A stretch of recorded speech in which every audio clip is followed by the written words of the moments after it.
Bonjour Samuel, bonjour Pablo, bonjour Julie, bonjour tous les copains. Parfois, des enfants, ils n'ont pas trop envie de grandir. Ils veulent rester un petit bébé près de maman. Oh, c'est tellement gai, c'est tellement doux une maman. Mais bon, grandir, c'est gai aussi. Voici l'histoire d'un petit kangourou qui s'appelle Octave. Et Octave, il ne voulait pas grandir. Il était une fois, loin, très loin, très très loin d'ici, dans un joli pays appelé Australie, un petit kangourou prénommé Octave. Le jour où il est né, il était alors vraiment tout petit, Octave, ébloui par la lumière, apeuré par tous les bruits, alla se blottir dans la poche de sa maman kangourou. Et depuis, il n'en est jamais ressorti. Car dans la poche de maman kangourou, ça sent bon, c'est chaud, c'est doux, Octave est à l'abri de tout.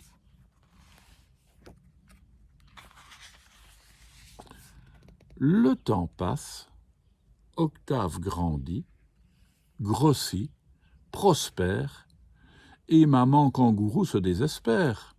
Assurément, sa place n'est plus ici.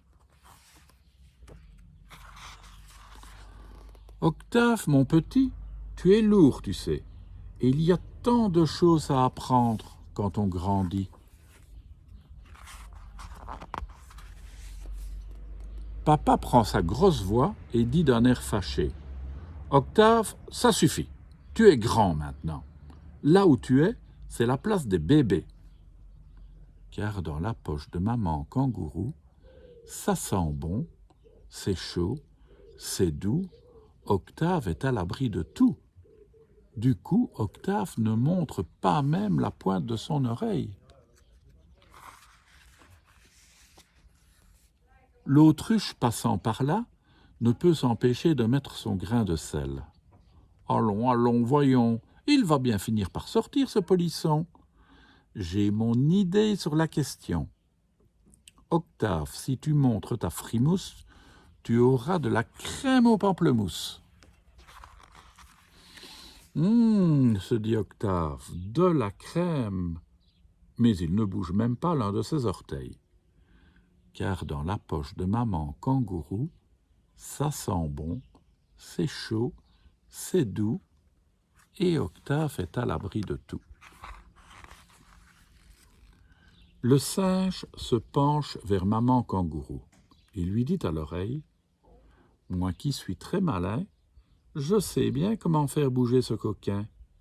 Vous n'avez qu'à sauter, bondir et sauter encore. Quand Octave en aura assez d'être remué, il montrera le bout de son nez. » Maman kangourou s'exécute de bon cœur et tel un ressort bondit avec bonheur. À l'intérieur, ça secoue, et tout est sans dessus-dessous. Mais Octave ne se met pas debout. Même avec des remous dans la poche de maman kangourou, ça sent bon, c'est chaud, c'est doux, Octave est à l'abri de tout.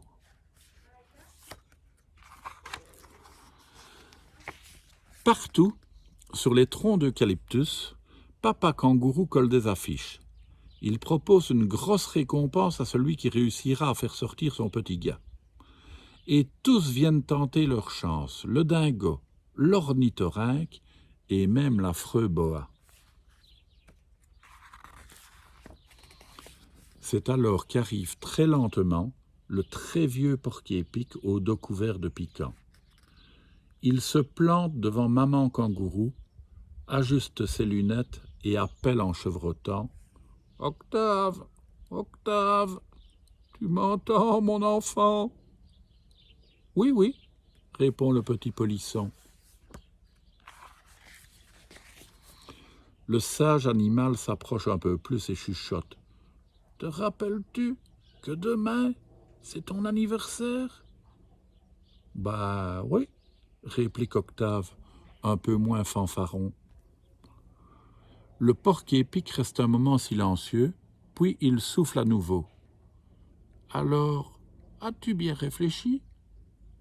Penses-tu que dans la poche de maman kangourou, il y ait assez de place pour 2 bougies et un énorme gâteau?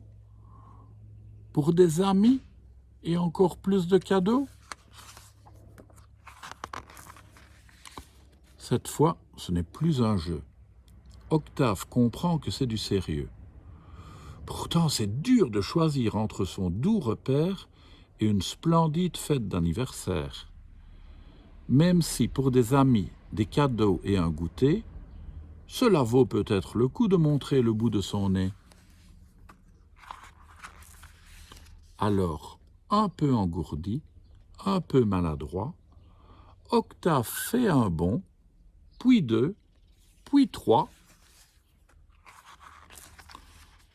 Tout content d'être grand, très fier de ce qu'il vient de faire et sûr qu'il pourrait, quand il le voudrait, pour un câlin, pour un bisou, revenir un peu dans la poche de maman kangourou, là où il fait chaud, là où il fait doux, là où on est à l'abri de tout. Voilà les enfants. Alors maintenant, je vous laisse faire un câlin à maman ou à papa. À demain.